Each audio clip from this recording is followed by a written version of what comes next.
compared to the treatment given to the Trump administration. And pundits were not hiding their excitement either. Here to react, president of District Media Group, Beverly Hallberg. Beverly, we're going to get to the pundits in a moment. Let's focus first on the briefing room. Quite frankly, if you are not watching Fox, are you going to get a thorough look at the Biden administration through probing questions that get to the heart of issues over the next 4 years?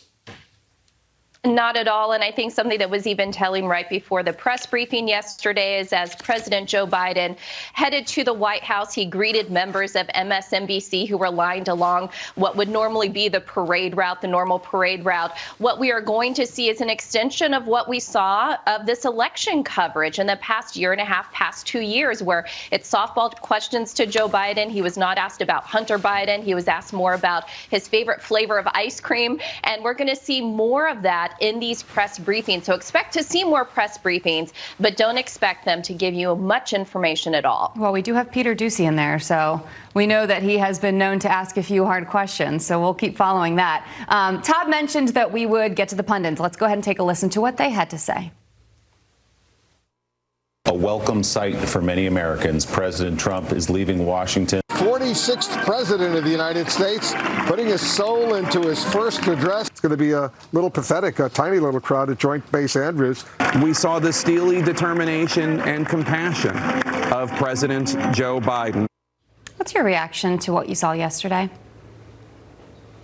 First, I just want to say I think it's a good thing when we have a presidential inauguration to speak well of the president who was elected by a good portion of the American people. I just wish we would have had the same thing for President Trump. So what we did see yesterday, of course, was glowing reports about the president's speech, inaugural speech. Of course, we saw, I always find this so interesting, the wardrobe choices of the first lady and now the first female VP, they were fawning over what they were wearing. Melania Trump never got much of that coverage at all. And so what I want to know now is, with President Trump gone, and of course, as he left, there was a lot of negative coverage about that yesterday in reference to him, people saying now America can finally unify now that President Trump is out of office, is how are they going to focus their coverage now? We even heard on MSNBC yesterday, one of their hosts, Nicole Wallace, turned her attention towards Senate Republicans and congressional Republicans. She said that if they do not assert the truth,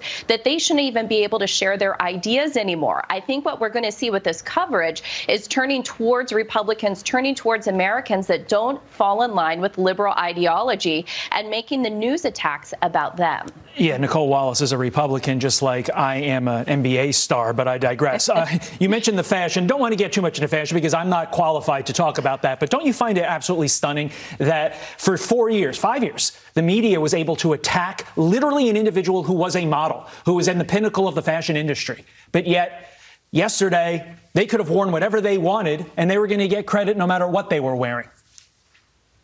Yes, Jill Biden, Dr. Jill Biden, people were fawning all over her blue coat and saying how sparkly it was and how beautiful it was. It was a fine outfit. I have no issue with what she wore. But of course, as you were saying, Melania Trump, who not only is a supermodel, but is also somebody who's in high fashion. Right. Her fashion choices were rarely focused on. She was not on the cover of Vogue, yet we have the VP Kamala Harris with her Converse, and that being the focus, that she wore Converse. Well, what about Melania Trump? I think Americans do see through this. Right. They would just like straight coverage, especially when it's about fashion. I think we should be able to talk about fashion fairly. Well, I think they all looked wonderful yesterday. Beverly Hallberg, thank you very much for joining us. Thank you. And that's it. I'm no longer talking about fashion.